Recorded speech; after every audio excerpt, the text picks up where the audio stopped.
You're listening to 17 Carat K-Pop. For more about this show and my other show Enthusiasts, plus to get the latest interviews, K-pop news, album reviews, and so much more, subscribe to the show's free newsletter at 17caratkpop.substack.com. Enjoy the show! Hi everybody! Welcome back to 17 Carat K-Pop. The News of the Month roundup is a bit early today because a lot has happened. So the big top 10 stories of the month we've already reached. 10 big K-pop stories of the month. We're just going to dive right in. No particular order of importance, no order to these categories, but I've grouped the news of the month into 10 big categories. And first of all, number one, we have to talk about that TXT GQ profile. I kid you not. Okay, maybe I'm kind of joking, but part of me not saying this in jest. I would not be surprised at all if it turns out the author of the GQ TXT profile that has been widely panned was written by AI. I really feel like it reads like an AI wrote it. And I'm very hesitant to say that because I don't want to just be mean, and I'm a writer myself. I know how much it hurts to have people critique your writing. But I feel a little less bad, I guess, about critiquing it when it turns into disrespect. And this TXT profile is downright disrespectful, the complete lack of caring who they are and getting to know the real them. I'm just saying, it was very oddly worded too. It left me very, very confused. There's some paragraphs that for some reason feel offensive, and I don't know why. But it's something like meant to sound off-putting about them. It doesn't cast them in a good light. Not really. It's very strange. Like this line. He's describing that TXT ordered food that they left for the end of the interview. Quote, in exercise and endurance and mental fortitude to rival 63 hours spent shivering in a block of ice while wearing an adult diaper. Unquote. First of all, what? Second of all, why specifically 63 hours? Third of all, what? Fourth of all, what? Like, why did that pop into his head as an analogy? With an adult diaper? What?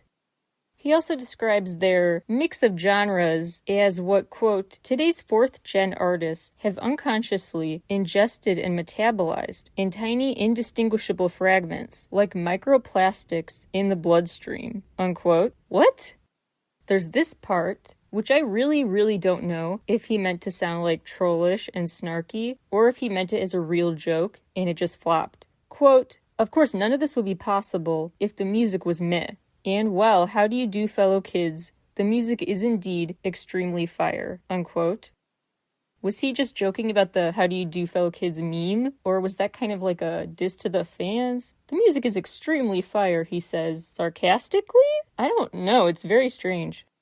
He also talks about them, truly I feel like, in the way an AI bot would. If you just said, hey, describe TXT based on the algorithms and internet searches and keywords and whatever goes into the formula. So here's how he describes them, with some weird parentheticals throughout this really long sentence. Quote, in person, the TXT boys are all beautiful, yup, and reticent, like shy teenagers, a little disarming. With pores so small, you need an electron microscope to find them. The group consists of Soobin, the tall sexy one, Yeonjun, the other sexy one, also the consensus, best dancer among the guys. Side note, yeah, that's the grammar. I didn't change that. Also the consensus best dancer. Taehyun, the enthusiastic one who dominates the group chat. Huening-kai, the multiracial one who makes everyone laugh. And Bumgyu, a gentle angel from heaven. Unquote. What? It has the air of like a backwards compliment. Every compliment has like the feeling of an anti-compliment. Like this is just a very strange way to try to describe what makes this group stand out. It's also frustrating that the piece is just not having a clear narrative. Like, I understand trying to be objective and not sounding flippant out and being starstruck over them, but his level of detachment to the group is cold. This is why I argue, actually, with K-pop writing or other relatively niche writing for unique fandom cultures, subgroups, to really do it justice, it actually helps your reporting, your writing be better if you are a fan. Because you get all of the subtleties of in the language of that subculture. You can ask questions that are actually interesting to fans because you are one, not just super generic stuff. So you can make a piece that's better and more charged emotionally in a way that can still be pretty objective, just observing, hey, here's what people like about this group. Here's what I see in them. But to understand the good qualities in someone, you can still frame it objectively and still be a subjective fan of the music. This profile did not really make it sound like they hired an anti to it, or a fan, or someone in the middle. It's not really about TXT at all. So my issue is that the premise is confusing. The title was TXT are the future of K-pop, after they changed it because they got backlash for calling them the next BTS, which is such a tired trope at this point to call every group. So the headline says, the future of K-pop. Then the article proceeds to talk about the K-pop industry at large over time and the formulas used in the past for artist success. Like, no connection whatsoever. It just rehashes, like, K-pop industry 101. Like, this is the kind of article you read if you need an introduction to the world of K-pop, how it works, big picture. The bulk of the piece is not even about TXT, it's about K-pop period, with no connection to what TXT has to do with it. How are they furthering the world of K-pop? He also addresses, made in a factory, manufactured, etc., negative K-pop stereotypes and assumptions, but then he goes back to basically pointing out their validity in a weird way. The whole piece is written with this weird credulousness. Like, oh my gosh, have you heard of this K-pop thing? Here's how it works, like, very discovering for the first time of him. And it's like, anyone who is reading a TXT profile, I'm sure already knows all about this stuff. Like, this would have been way more valuable to readers if it was about them specifically, more so than just about how the industry has worked, how it's packaged stuff. He really makes it, too, kind of a weird meta-analysis of the sociology of fandom culture. And maybe I'm bitter about the description because I have a degree in sociology, that's my major. But I can't get behind this sociological take for this group. He just breaks it down. He says, they turn passive viewers into active consumers. They create things for their idols like their idols do reciprocally. That reciprocal affection shown through creative work, fan art, song covers, etc. And that is a pretty decent summation of fandom culture from a sociology perspective. It's just odd to have that be a focus of the article when the headline and subject imply that it's going to be about this specific group. And then he makes it sound like the cause of their appeal is that reciprocal affection. But that's the case for every group. So he doesn't tie together the ways that the reciprocity or other factors specifically led to TXT's growth. What did they specifically have to do with this? He also ends on a strange note, basically saying that he asked them who's the hardest worker, and he said there was a response, quote, that in Korean sounds long and meandering, but is unattributable to any one of them, unquote. So he ends with basically saying the translator said, oh, they all work hard. So he leaves the reader thinking, not a strong conclusion that's like, yes, here's my clear crystallized, here's my argument solidified in a strong conclusion sentence. This is why TXT are the future of K-pop. But instead ends it with, I asked him who's the hardest worker, and they couldn't give me an answer, so they said all of them? Like, he ended with a complaint about having to use a translator for the interview. It's just very strange. I do want to acknowledge my personal bias, obviously. Like, I have skin in the game, you could say, because I am a writer and I interview K-pop stars, and TXT's team have yet to say yes to one of my interview requests that comes with every comeback. Fingers crossed, though, it's coming someday, my approval. But anyway, I just can't help but read this and be kind of bitter, too, because I really would have done justice to them. Recent piece on my Substack talks about their true character and why they specifically are incredible artists, but I digress. It's frustrating to see people who don't show them the respect they deserve get to interview them. If you have the privilege, the honor of asking TXT about their incredible artistry, their incredible story, and you ask them block questions and turn your summary article of what they said into a weird rehash of K-pop stats, it feels like such a missed opportunity, such a waste. So, GQ, just hire me next time, please. Or I'll even do it for free just to give them justice. And again, I like to keep in mind my biases when I get nitpicky. So maybe the article was better than I thought and I'm just seeing it through my petty lens right now. But I don't think it was well done at all. It was not great PR for the group. It didn't do anything for anyone. It was just so strange and pieced together in a way that didn't flow and truly made me feel like some AI did it. I mean, again, I'm trying to just kind of keep bias in check here, but I can't help it. This reads like AI. Let's move on to the next topic, but I'm curious what you think of the profile, so feel free to send me your feedback. Topic 2. The state of the Hallyu wave globally. An annual Korea Foundation report for 2022 has revealed that the number of actual official documented Hallyu fans around the world reached a new height, 178 million. So if just K-culture fans were the equivalent of a country, it would be the 8th largest country in the world. This is an 18-fold increase in the number of global Hallyu fans compared to when the survey started back in 2012. 18-fold increase in just 11 years. I'll link to the full report on my site, but if you just want a few brief, interesting tidbits from it, the largest contributor to this growth was cited as a rise in official fan club participation, a 120% increase from 2012. In part, that surge in club participation is not just due to quantity of groups and therefore clubs, but also the excitement around in-person meetups again, post-start of the pandemic. Plus the increase of K-culture access globally on streaming services, apps, etc. It's interesting that the most Hallyu fans, over 73%, are cited as being from Asia and Oceania. But the largest growth was in Europe. In just a year's time, increased by 37%. The report looked at many areas of K-culture. The main survey limitation, I will say this is official data, so the number of Hallyu fans globally is probably much bigger than what can be officially accounted for.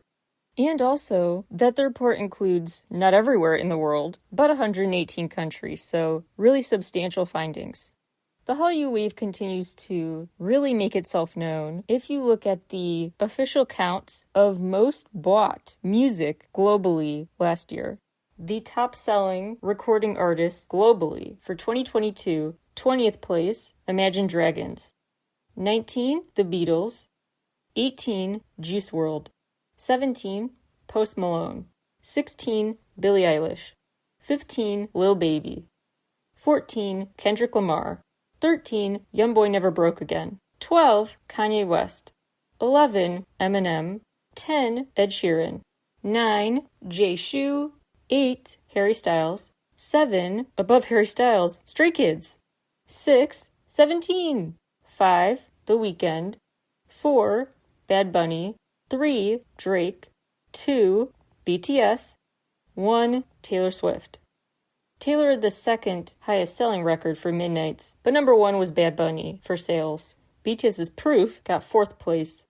17's Face the Sun, 7th. Stray Kids Maxident, number 6. Blackpink's Born Pink, number 8. So yeah, significant K-pop represented on both lists for biggest sales in the world last year. Topic number 3. A bombshell Rolling Stone investigation about the turmoil on set of the show Jennie from Blackpink was said to be a part of The Idol. As of recording time, this show's still in limbo. No clarification about a release date. It was ordered to series back in November 2021, set to air fall 2022, replacing House of the Dragon in a prime time slot. This HBO show, The Idol, was set to be a sharp satire of Hollywood and what women have to go through in Hollywood. This is the show created by The Weeknd and co-created with Sam Levinson of Euphoria fame. Sam Levinson suddenly took over the production when its first lead, Amy Seimetz, left. So after a handful of teaser trailers, even posts about a rap party that ended up being kind of insincere, lots of start and stops, initial release dates set, this show is still in limbo. Production took a break in April, came back in May, and Amy was gone, Sam was in charge, and the majority of crew did not return. New people trying to finish a show that at the time had been about 80% of the way done being made. Sam Levinson has been reportedly, again and again, called out for disorganization, like showing up to set without clear guidelines, the kind of outlines for daily filming work that are usually prepared in advance so that you could get the show on the road, so shows and their shoots might extend really deep into the night because of him being unprepared when he comes to set. He's also been viewed as very impulsive, changing scripts on the spot, not giving people a heads up about changes in character arcs. To be fair, some stars like on Euphoria really sing his praises and say, he really worked in partnership with me to craft my character, and I loved the on-the-spot changes he would make when I suggested them. Some people love that style of work. Don't try to make it work. The second it's not working, change it. Some like the on-the-fly method, but others view him as just controlling, not a team player, not willing to just play ball with what other people already started. The show also went through a big tonal shift on set because The Weeknd apparently didn't care for how the show was becoming a quote-unquote feminist perspective. So I guess the original show was meant to be more empowering, and it was turning more into the type of Hollywood story that it was supposed to be making fun of. I'm not going to repeat the most gory, violent, graphic details, but I will say they were there when it comes to script changes once Sam was in charge and the direction shifted. Like, this was really, oh my gosh, this is horrible changes. I think that's pretty objective to say. This was like a new level of torture.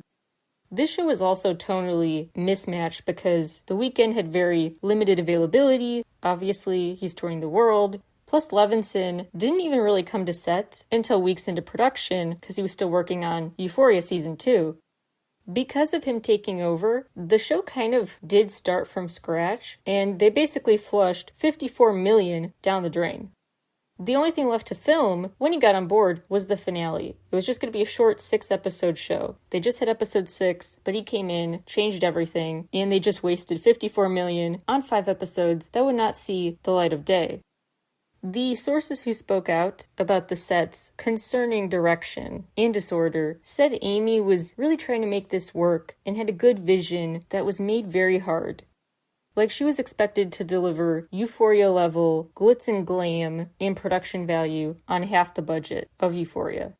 The show did end up cutting out costs, like The Weeknd opened up his big mansion so they could film there instead of renting a place. They also saved money on extras because he just filmed concert scenes for the show at his own SoFi Stadium show, confusing the crowd. Another big concern was with Blackpink's Jennie being tokenized, because she really didn't apparently get many lines, at least in this new version. Someone said, quote, "They didn't let her talk that much. Her job was to sit there, look pretty," unquote. But she was viewed as the biggest get for the show, and she did help generate a ton of PR for this. Lots of online buzz with anything she does. So now it feels like they used her. As a pop culture news junkie, I am not surprised at all by these complaints. I can't corroborate them, but I'm inclined to believe them because every past piece I've read about Levinson is kind of damning and paints him in this light, leaving crew members very confused, out of the loop, scrambling, frustrated, anxious. So this kind of fits with everything I've read about him before. And it does sound like Psy Metz was given a really bad hand. She was dealt a bad hand. Like, high expectations without the budget to match, on a very short timetable too, that ended up being unnecessarily rushed. It was kind of just figured out. Lots needed to be figured out first. Creative differences happen all the time and change a show, but 80% into filming and you still have a big start over moment. It's just sad and frustrating.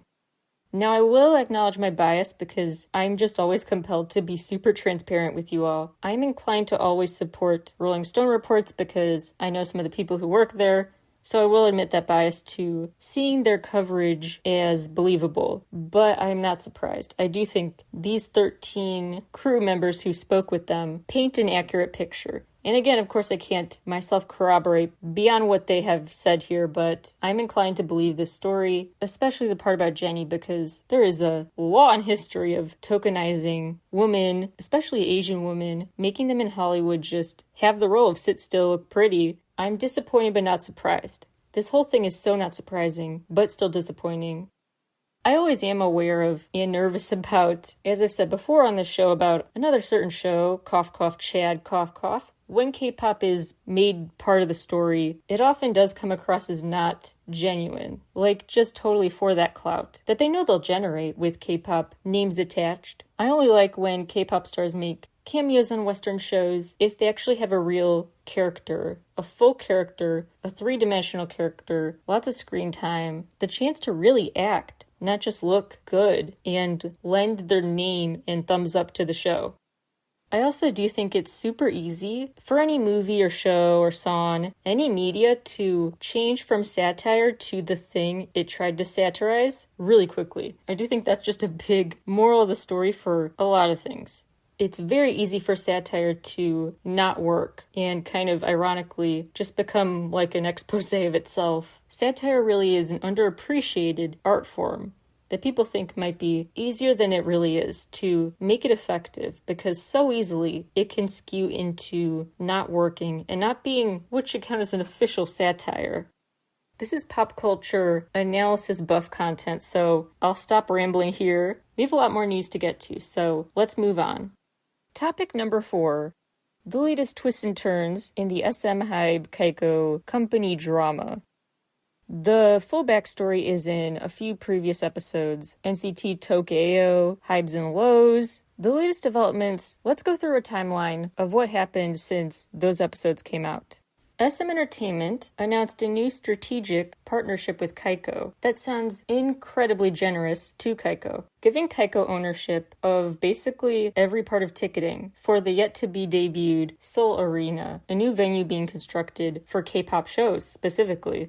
They hope that it'll help streamline their business if they just have one company as the sole player in the ticketing aspect of their work. They also said this deal will help them focus on what they consider a higher priority than many others, expanding virtual tech, AI usage, things like that. Fan questions and concerns were covered in a YouTube video posted by then co-CEOs Chris Lee and Yeon Juntak, finally together for not a back and forth of statements, but an on-camera, genuine response to fan questions. Truly, I actually really appreciate this video. This one felt not as scripted, even though I'm sure it still was, at least in part. It just felt more human, less cold, more transparent, more honest and forthcoming than any of the past videos. The vitriol was not there, in part probably because they started with a humbleness and apology for the chaotic headlines, chaotic twists and turns that have plagued this situation. And they laid out some very promising ways they want to turn around the company culture. They laid out specific examples, which I always look for, not just platitudes, when a company says they're pledging something. One of my biggest issues with past sustainability pledges, for example, from SM, was the lack of specifics. Like, how are you going to do that? They actually got to specifics, so I appreciate it. Maybe a low bar, but it was nice to hear. Now, keep in mind though, these are all still what they are saying they'll do. They haven't done it yet. Let's hold them accountable to do this, because I think quite a few of the ideas they put forth and say they're going to do are worth pursuing, holding their feet to the fire about. Some I don't know, but here's what they said, then I'll share my thoughts. In response to past complaints that they don't promote all of their individual artists equally or fairly, like Taeyeon, for example, not getting the solo career love he deserves, they promised to change that, and one way they're doing that is by not continuing to infinitely expand NCT. So the NCT Tokyo subunit will be its last increase. Then they will focus more on just prioritizing and promoting, helping, uplifting the current members. They also said, indirectly, seemed to be an indirect reference to chaos at a previous NCT concert, because they promised in the future they'll have a special department with people hired to handle foot traffic at their artist shows to prevent a stampede, I guess. They also promised future transparency and more clarity on their artist schedules, as well as having content surrounding the promo for each artist, quote, in an unbiased manner, unquote. They also responded to a common fan concern that they're not taking seriously cases of internet slander, libel, defamation, misinformation, smear campaigns, etc. So they said they'll set up a tip line called Kwanya 119, tentatively, where you can report issues. They also said they'll try to be more transparent about what they're doing behind the scenes legally to defend their artists, and said, the secrecy is not really because we just want to keep you in the dark. When things are in court, there's a lot we can't speak openly about during ongoing cases. That's the nature of the legal system. They also said they plan to use AI to filter out fake news about their artists.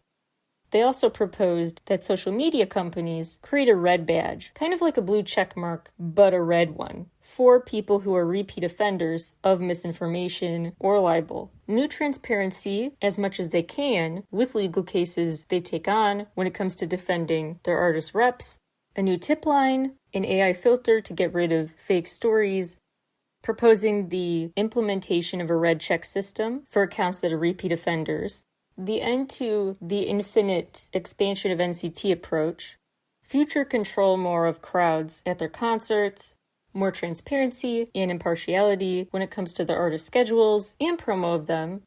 Lastly, this is my favorite part. They said they want to set up an artist care center separate from the current trainee development center, a separate new place for mental and physical health support. Even sleep management aid, just tons of different holistic health and wellness related aid for their artists. So here's what I think. What I really approve of and think is great, that artist care center. Truly any music company anywhere in the world should do something similar. Just take care of your artists better. In the long run, your artist will make you more money if that's your concern, if they're not burned out. So, plus it has been a concern for SM, specifically with past falls and Taeyeon's back issues and Haechan's recent diagnosis. How much they take seriously this stuff has been a constant concern. So I love this. This is the main promise I really want to hold them accountable to. I also do like their plan to be more open and promote all the artists equally, and they have been promoting Taeyeon's Fashion Month attendance, which I love to see. The tip line idea, I think, is pretty good. I will say, though, tip lines in general, at least in the US, I bet South Korean culture might respect this more. But in the US, anyone who sets up a tip line, they're bound to get a bunch of pranksters that just crash it. So that idea might get scrapped because of bad actors, but maybe they could do something like give you a passcode before you can call through Bubble or Weverse, some way to filter out bots/pranksters.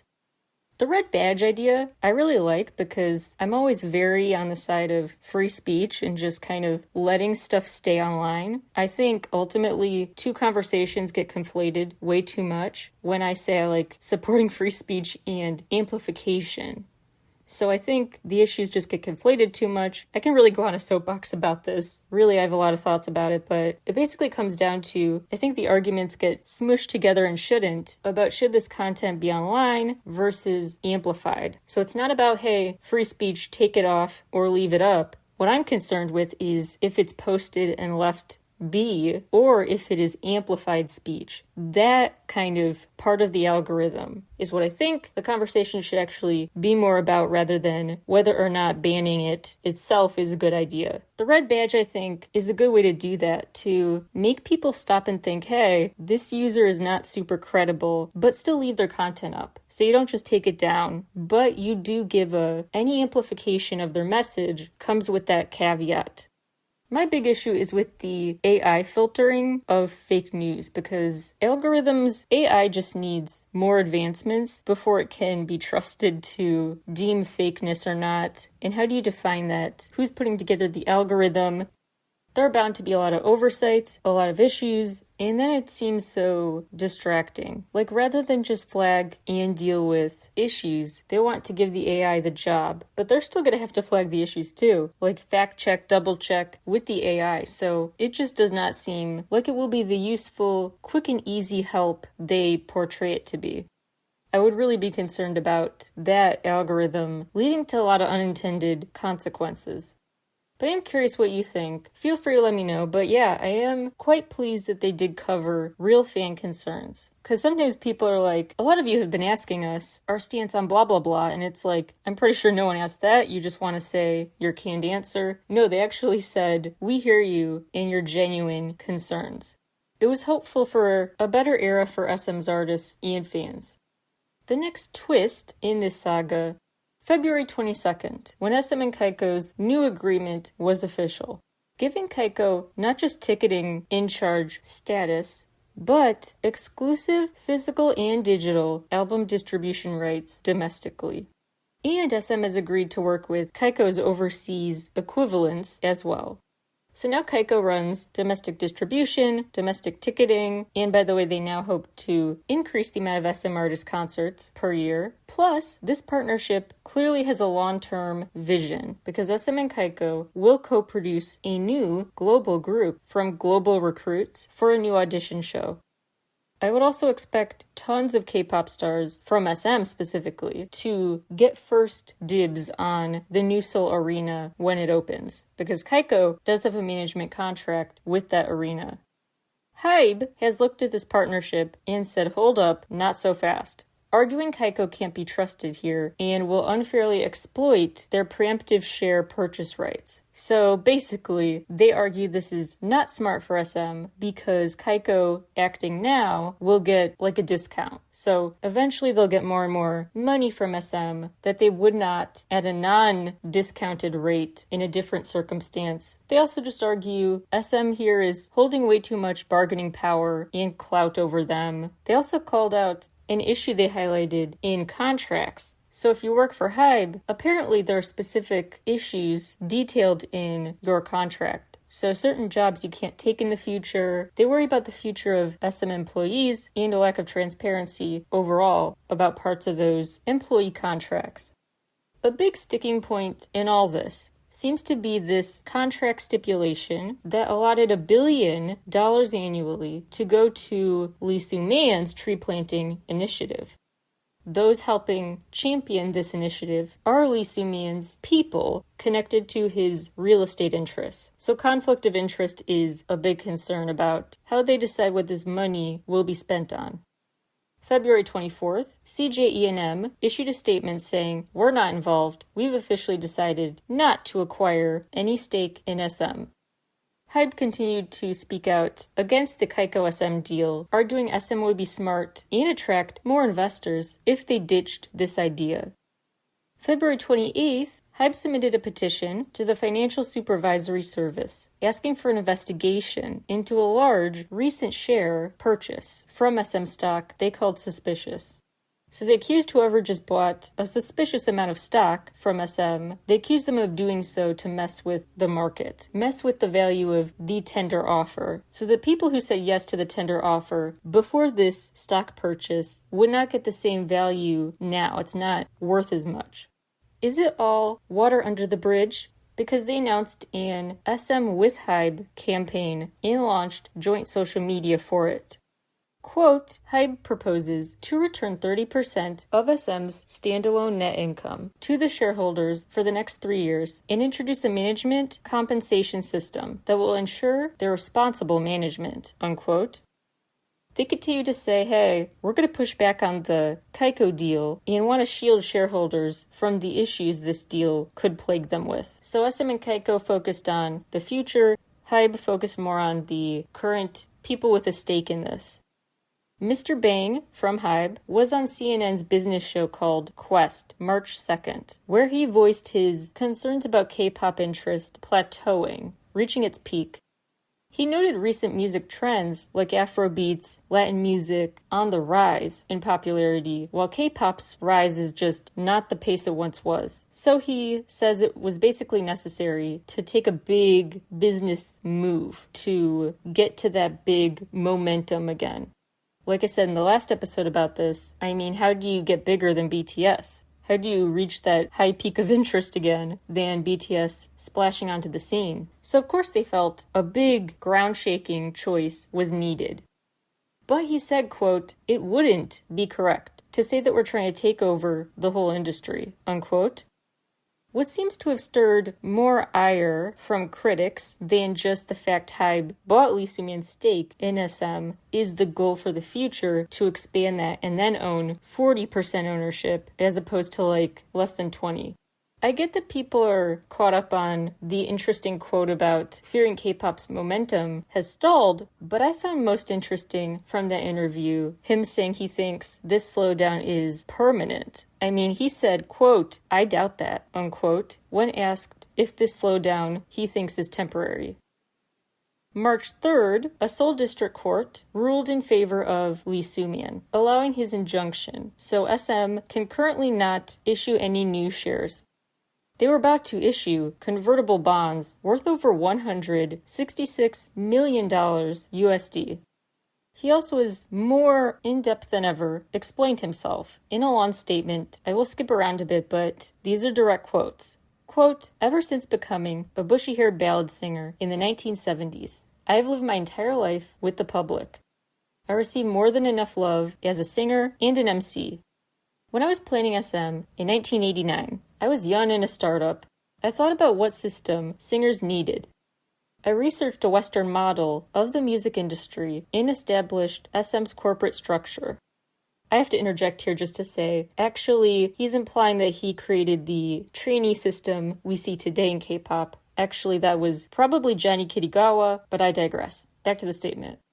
The achievements of K-pop made around the world by SM, alongside JYP, YG, HYBE, and more, is a miracle and blessing to Korea. As I am not passing SM down to my children or relatives, I believe I have to give it up to the industry's best who can make it more prosperous. To me, best is producing.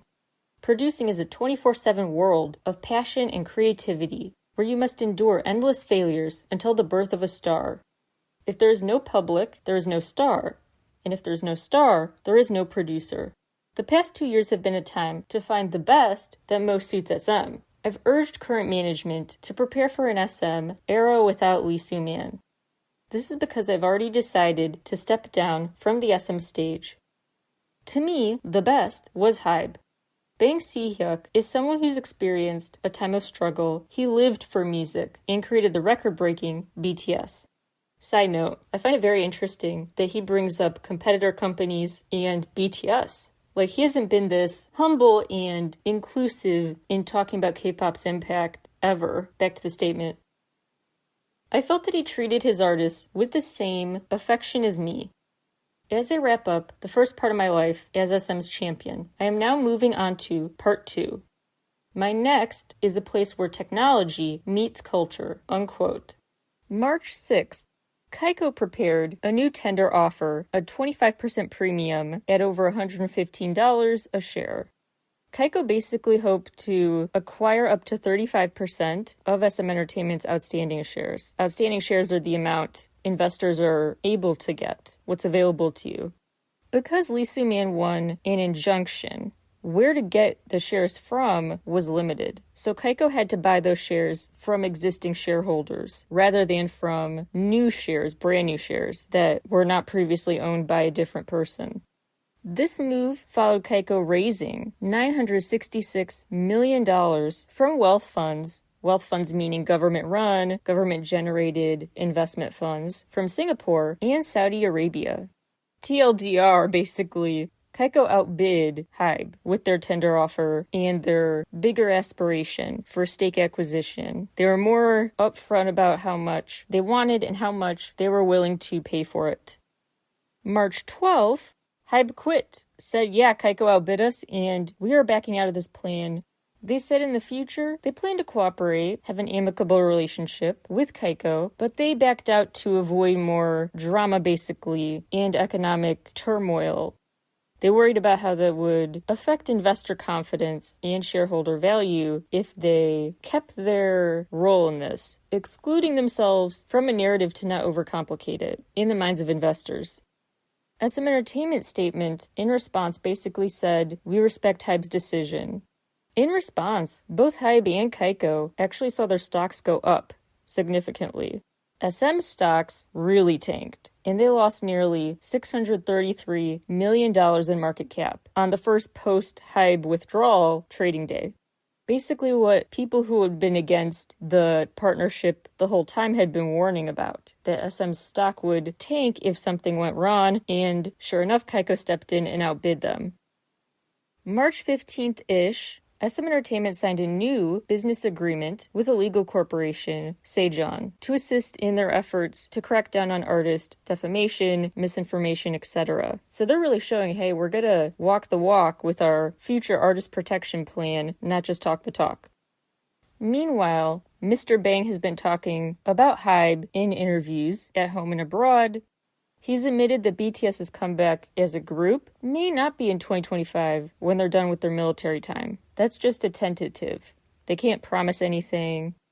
He also has been very consistent in his expression of concern about K-pop popularity plateauing, that it needs a new driver forward. He actually used a David and Goliath analogy for K-pop versus Western music agencies, which I can nerd it out over in a literary context. I actually dive into the David and Goliath origins in the Manifesto Day 1 deep dive and hyphen-themed episode. Shameless plug. Anyway, he brought up that same metaphor I explained there. He also confirmed that HYBE had been looking into acquiring SM since 2019, pre-pandemic. They had actually put in 2 previous offers, but SM rejected those previous offers. As for why he made the 3rd attempt, he said, quote, "I believe that a lot of the factors opposing our acquisition back then had disappeared," unquote. The big day for news updates on this case is still March 31st, when the 3.0 SM plan is officially set to start, and SM's new board of directors to lead that change will be official. Big shareholders meeting the 31st. Topic number 5. Speaking of SM, NCT 127 have a graphic novel coming out, and will be the first ever K-pop group to have a big official graphic novel, with Z2 Comics no less. So here's the deal. It's going to be called NCT 127 Limitless. Out late this summer, from the company behind comics with Poppy, Elvis, Weird Al, Rico Nasty. Yeah, they've run the gamut with which artists they work with. There are different hardcover versions, some deluxe signed ones as well. The signed Platinum Edition is just $300. It looks beautiful though. This book is pricey. Even the non-signed versions are relatively expensive, but it really does look beautiful, and I'm sure overseas shipping factors into that final cost being so big. So it's not like they're price gouging you necessarily. I would love for this to just have a digital preview version, a condensed webtoon free option to see at least some of it. Here's the official plot description. Quote, presented in the manhwa, South Korean comic format, Limitless follows NCT 127 in the midst of their world tour as the group rehearses for its biggest performance in America to date, a sold-out stadium show in New York City. The night before the concert, however, the group encounters mysterious dreams, putting Mark, Johnny, Taeyeon, Jungwoo, and Doyeon in otherworldly scenarios. This ultimately creates a reality-crossing mystery that the 5, alongside Tae, Yuta, Jaehyun, and Haechan, will unite to solve. As NCT 127 grapples with this enigma, they must overcome their fear in both the real world and this new, surreal dreamscape, unquote. Yes, SMCU tie-ins, NCT World tie-ins, NCTCU, whatever you want to call it. The lore of their dreams within dreams within dreams, Inception, Matrix combination, storyline I've outlined ad nauseum in NCT Talk episodes of the show. It's coming to life in a brand new way. Really excited for this. And it's really interesting that they have it split up. So in the description they say 5 members are in these mystical scenarios, and then the others are an afterthought. So I wonder if this is just the first in a series. Maybe the sequel has the other 4 members being the main characters more, or maybe they're just humans and the first 5 are the ones who end up with superpowers, supernatural, parallel world jumping ability. I don't know, but I'm quite intrigued. Number 6. 17 and their March 10th through 12th annual fan meetup, Caratland. 5 main highlights that I want to summarize. My choices for 5 best things about it. 1, all of the random dance play and song covers. So many. If you're a multi-fandom person, great night for you. The hype boy dance that the fans actually helped lead them in. Joshua doing Augusti's Daechita, that was a personal highlight for me. Lots of New Jeans, Blackpink. Mingyu doing Nayeon-san Pop, iconic. Just really, really fun, smart choices. Number 2, SQ spoiling on day 1 that their comeback will be this April. Apparently he was told, don't reveal that until day 3, but he overtly said, yeah, forget that, I'm too excited. It's day 1, but I'm already saying, yes, I can confirm April comeback. And I can also confirm that 17 Carat K-Pop will get an exclusive interview for that. I'm just kidding. Just fantasizing what he really told the crowd. But you never know. Let's make it happen, finally. Anyway, part 3. I love the messages. The members prepared their own fan signs. And the message they teared up over from their parents. Their parents had these handwritten letters to surprise them. So they stare at the screen, see these beautiful handwritten letters, very emotional stuff, not a dry eye in the house energy, really intense, but in the best way. Just a very moving presentation. So the dance play, the letters, the signs, SQ spoiler early. 4, I'll say Vernon joining BSS for fighting. That was a cool, unofficial version that definitely should have a studio cut to go with it. And 5, I'll say the set list. One of my personal all-time favorite 17 songs is Pretty You. And that gem started off the show. They had the cuter stuff like My, Pang, Healing, but then the just super fun, danceable, live show essentials like Back It Up. Back It Up is just next level live. It's suddenly like from a bop to a banger when it's live. They also mixed things up with, instead of like Aju Nice endlessly, it was an endless version of Fighting, so that was a fun twist, but they kept the endless encore charm of their live shows. They also, of course, had the more dramatic stuff like Imperfect Love. It was a really impressive variety, spanning eras and just moods and genres. Number 7, something definitively darker. Let's talk cults. A new show, a docuseries recently, came out on Netflix called In the Name of God, A Holy Betrayal. It covers some cult leaders in South Korea, and it has become the talk of the town. The series focuses on uncovering the backstory of Jun Myung-sok's group, the Christian Gospel Mission.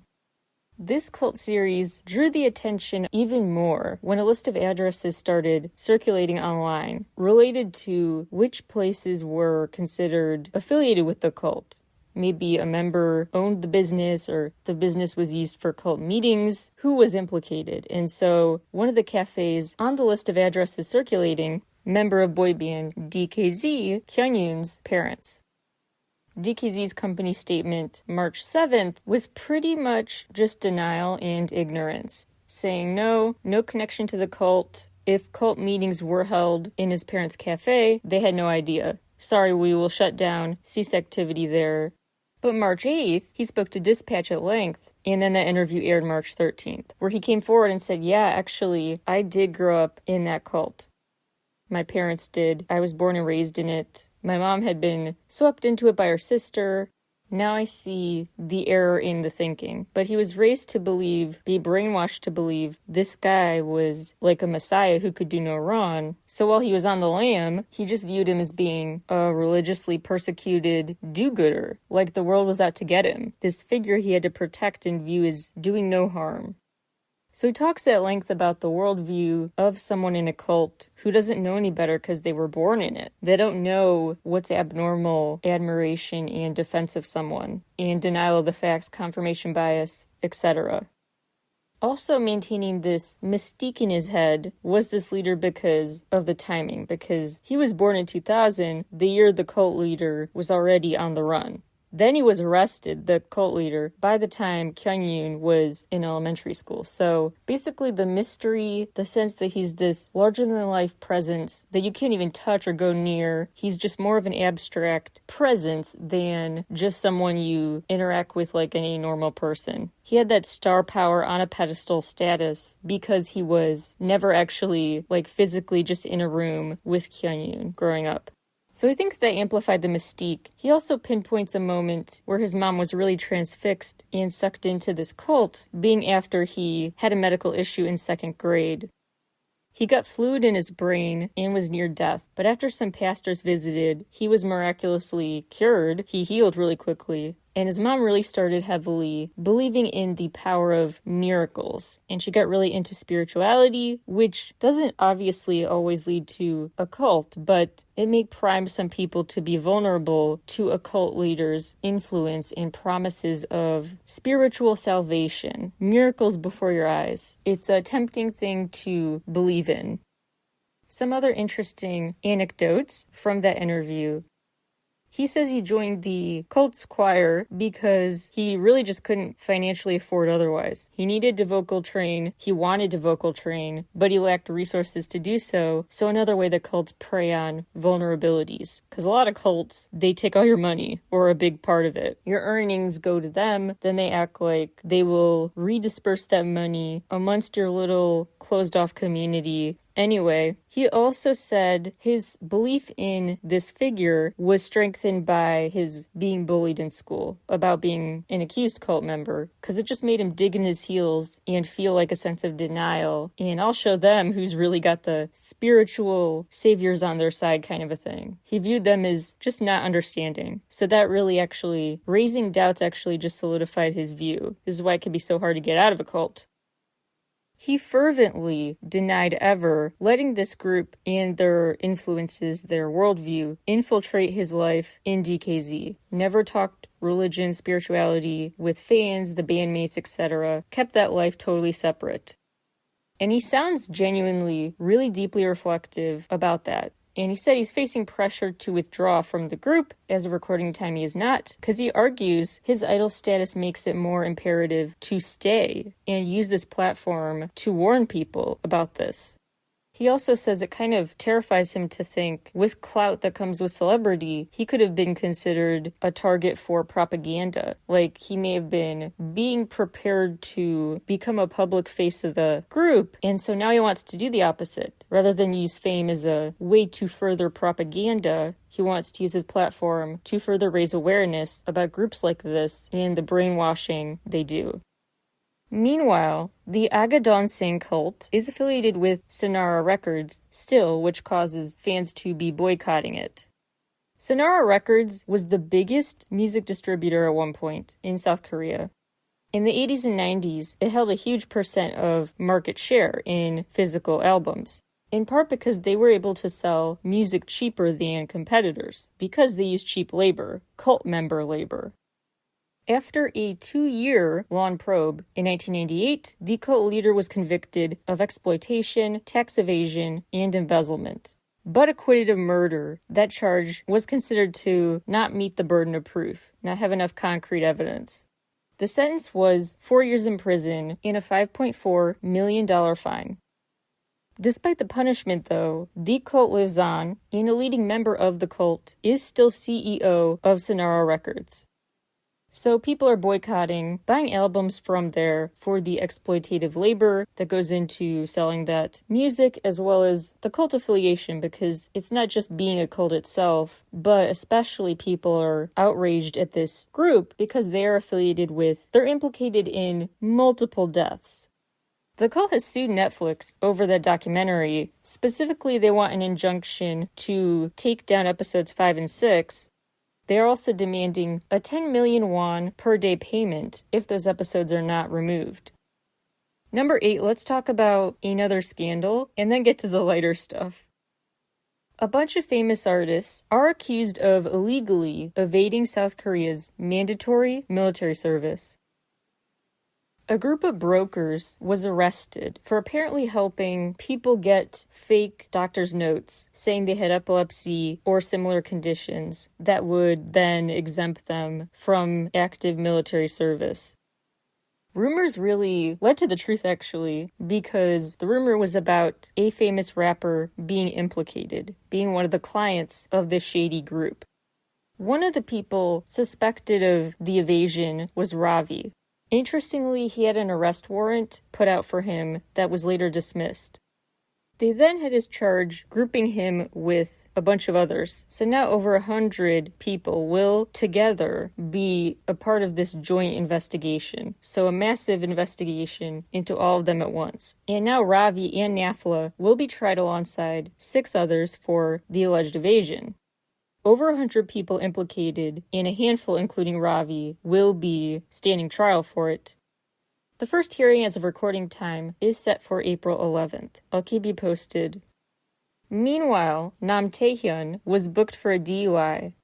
The investigation into what happened was confirmed March 8th. His license was revoked after his blood alcohol level test came back with .114. March 10th, his company issued a statement trying to clear up what actually happened, and they say actually it wasn't because he drove drunk. He was just moving his car and it ended up crashing. But he wasn't going to drive drunk, he was just trying to move his car.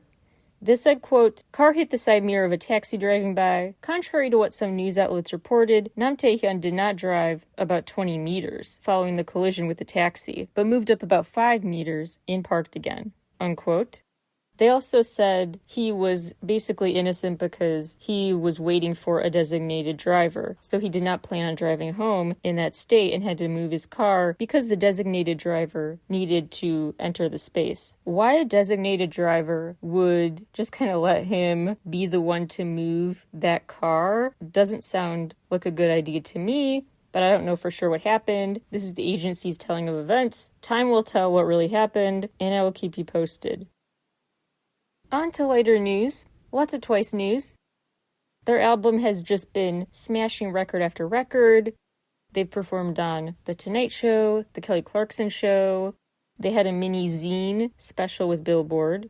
The Empire State Building lit up in their signature colors to celebrate the release. They've done the New York City tour promo blitz. And they still somehow managed time to get another ambassadorship for a brand because Sana now reps eSport. They also launched a one-of-a-kind, immersive Roblox experience. Really interesting. This is the first of its kind. If it's successful, it sounds like more artists, especially with Republic Records and or in partnership like this one with Imperial Records, Universal Music Group, JYP Entertainment, big cross-company collaboration. Maybe if this is a big hit, other artists will get this too. An immersive, constant presence in a Twice Roblox experience. So in Roblox, if you go to Twice Square, you can buy and trade digital items and looks, interact with the virtual members of Twice, leave messages for them, fan letters. There's a voice chat feature if you're an age-verified user. You can play games, an escape room, a trivia game. There's a lot going on there. You can go play in Twice Square and see cute digital versions of Twice's music video sets and just a Twice aesthetic all over the place. And apparently, this will be a new hub for info and updates. Roblox's statement said, quote, Twice plans to keep the experience updated with new content and dropping in. They're hopeful fans treat the space as a hangout and information source, unquote. It's a cool idea. Now, my take on this is also just wary of how long it'll last and if it'll become a trend, because this is the most hope thing for me to do. So on brand, I have to do a nerdy economic twist to my analysis. Because Roblox was implicated in the recent Silicon Valley Bank collapse, I'm going to give you a nice condensed version of what happened there. Don't worry about the economic jargon. I will boil it down for you. That's what I do. I love to do it. Yes, I can make a tie-in here to K-pop. I love K-pop connections to seemingly unrelated events in the economic world. Anyway, so Silicon Valley Bank collapse. Long story short, the biggest bank collapse since 2008 in the US. The bank collapsed because there was a bank run. Basically what happened was these people bet something would happen and it didn't. The opposite happened. And because the opposite started happening, they were losing money on their bets. And so they were basically telling each other, hey, don't tell the others because they don't want to cause alarm, but we're losing money. And then the people they told were like, we're losing money, super loud. And everyone else heard it. They passed the news to others like, hey, let's not start a panic, but we're losing money. And then they said, we're losing money? And it just spread. And so everyone ran to the banks to get their money while it was still there. And you can't have everyone show up at the banks at the same time when they don't have enough physical on-hand cash for you. A lot of bank money is not real tangible money. You can't just all go at once. A lot of it's just in the system. Like, yeah, theoretically you do have this amount of money, but it's just a digital number. So then they were like unable to pay people. It caused a lot of ripple effects for people who do business with this bank. Roblox held $150 million with that bank. And there is some insurance on amounts up to $250K. For sure, Roblox can recoup $250K of the $150 million, but the rest of it could be lost. Companies like Etsy were also affected, had payment processing delays. This is a big deal for big and small business owners alike. as well as the bigger economic world, because when one market freaks out and says we're losing money, investors in other sectors say, oh my gosh, are we going to lose money next? Is this a broader economic trend, a harbinger of a bad time to come? Are we in a recession? And it just escalates. So then other markets freak out and it's a contagion, and basically it's madness.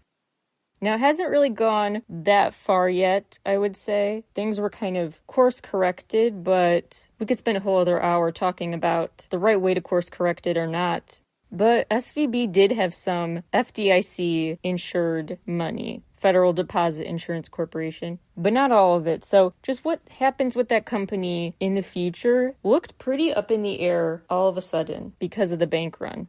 So it's just a reminder, any announcement about something any company does really, any partnership, more sensitive to sudden changes than you think, especially digital-focused companies. They could promise an exciting thing, and it could look suddenly like it might be a goner the next day. It's very fast. So I just found it an interesting week for Roblox for sure. Number 10, Big Miscellaneous Roundup. 17 won big at the Japan GDAs, Album of the Year, and 2 of the best 3 album wins. The third in that category went to BTS, who also won in a ton of other categories. Other winners included IVE, Very Very, Kepler, and Jungkook on his own for his Charlie Puth collab, Left and Right. 50/50 announced their fandom name will be Honeys. Honeys, that's cute like 100. Suzy won Best Actress in a Series at the 21st Director's Cut Awards. Jimin stands It Is Our Time to Shine. Jimin buys People, Here We Go. Jimin's solo debut is here. His Tonight Show 2-day residency is here. His new Tiffany & Company ambassadorship. It's all coming together for him. So exciting. J-Hope is now house ambassador for Louis Vuitton. Les Seraphim and Tia One have both separately revealed their upcoming light sticks. Jisoo is now an ambassador for Dunst. V now reps Siminvest. Congrats to Baek Ah-yeon, who is getting married. And congrats to Seven, the artist who is set to marry actress Lee Da-hae, May 6th. Soonly ended his prison time. Yeonbin from Blank 2Y left the group after it turned out to be true, the accusation of dating violence. You can check out Red Velvet's K-Spo Dome show via Beyond Live, April 1st and 2nd. Some WJSN contract updates. Luda and Dawon did not renew their contracts. Chun Shao and the other currently inactive members officially cut ties with the group, not just the company, and 8 members remain. Top media updates. Lee Jin-hyuk did not renew his contract, as well as 5 Uptension members. Lee Hwan-hui left Boys Planet citing health issues, but left Top Media citing just contract expiration. Rocky left Astro and the company. Munich left DKZ. Taecyeon from 2PM signed with WME, that's a big one for him. Zien from Laboom joined Blade Entertainment with the hopes of focusing on acting. Members of Alice, Do-A, and Yeonjae are going on a health-related hiatus. Paul Kim left Neuron Music. He's now part of Wise Entertainment, WHYES. Jinny, former NMIX member, joined Instagram. Baron left VAV and ended his contract with A-Team Entertainment. L from Infinite, aka Kim Myunsu, joined Look Media. The King from Black 6, his stage name, literally The King, dropped out of the show Peak Time amid school violence rumors. CNU from B1A4 renewed his contract with WM Entertainment. Jareen left the group Beauty Box after being expelled, quote, due to serious misconduct related to her foreign visa and many reasons for breach of contract as an artist, unquote. 4 Luna members, Heejin, Kimlip, Jinsol, and Cherry, signed with Madhouse, home to the group Triple S. They signed on March 17th. St. Patrick's Day, that's gotta be a good luck sign. SNSD Sohyun started a personal YouTube channel. Korean Air now sponsors Blackpink's world tour. YG Entertainment now has a partnership with them. Becco revealed a solo lightstick design. Intuit have rebranded to the group Sky, SKYE. They say the E is added for emotion. Jeno from NCT got COVID. Felix from Stray Kids has donated so much over the years that he is now an official member of the Save the Children Honors Club. New MCs are here for The Show, called The Show. Tempest members Xiaojun and Hyunsop, and Yosan from ATEEZ. BTS have some new Guinness World Records, including most Kids' Choice Awards wins for a music group. They are also the most streamed group in Spotify history, earning 31.96 billion streams, nearly double what it was when they first broke the record back in 2021. So since 2021, they've doubled their record. Lots of artists are either enlisting or about to own Sunwoo, Monsta X's Minghyuk, J-Hope, Kun, and Kogyo from Uptension, Mino, Nam Joo-hyuk, Soon-Sik from Victon, Y from Golden Child, SF9's Jaeyoon, and Chahun from N-Flying. Stray Kids will be on Jimmy Kimmel Live, March 29th. A new BT21 Doc Martens collab is coming March 30th. New Jeans keep the ambassadorships coming. They now model for McDonald's, Apple, the eyewear brand Kareen, Levi's. They also starred in the Minavi Tokyo Girls Collection Spring-Summer Fashion Show, performing 3 songs during their exciting opening stage. Plus Danielle now reps Saint Laurent Beauty. Blackpink just earned a 20th Guinness World Record because now they surpassed Little Mix to become the most streamed girl group in Spotify's history. aespa are the first K-pop group to ever cover Paper magazine. An Yoojin now models casual wear brand Lucky Chouette. Lots of Korean artists showed up and wowed the crowds at South by Southwest, including Balming Tiger in particular. K-pop stars also have wowed the world with Milan Fashion Week, Paris Fashion Week, Fashion Month Period, Joy for Todds, Hanjun for Balmain, Hanjun from ATEEZ, Taeyeon for Loewe. Plus Miyavi, J-Rock icon, rocked a guitar solo during the Adeem show in New York. Nam Woo-hyun signed with J-Flex Entertainment. Gravity is gearing up for the first world tour, and you can watch the Seoul opening night, the second of 2 opening nights, May 14th via Beyond Live. Daejun and AG left the girl group hashtag, so the group will now promote as 5 members. Les Seraphim are the first K-pop group to go double platinum with a Japanese debut single. New Japanese platinum certifications, now as well for Stray Kids The Sound and NCT Dream's Best Friend Ever. New Jeans surpassed 1 billion Spotify streams March 7th, and Woods surpassed 1 million monthly listeners. View count milestones: Kwon Eunbi's Underwater, 10 million. TXT Sugar Rush Ride, 100 million. NCT Dream's Hello Future, 100 million. IVE's Love Dive, 200 million. Jessie's Nunu Nana, 200 million. BTS's Life Goes On, 500 million. 900 million views on Jennie's Solo. New Jeans song Ditto broke a BTS record they held for Dynamite for song with the most days at number 1 on the Melon charts. Taeyeon and Baekhyun's Monroe has surpassed 5 million streams on SoundCloud. Jimin broke a record with Set Me Free Part 2. It topped iTunes in 110 regions, faster than any other song has ever topped iTunes in that many places. Other big moments: Onu's album Circle, topping the charts in 30 regions, Kai's Rover in 40, and J-Hope and J. Cole's On the Street in 80.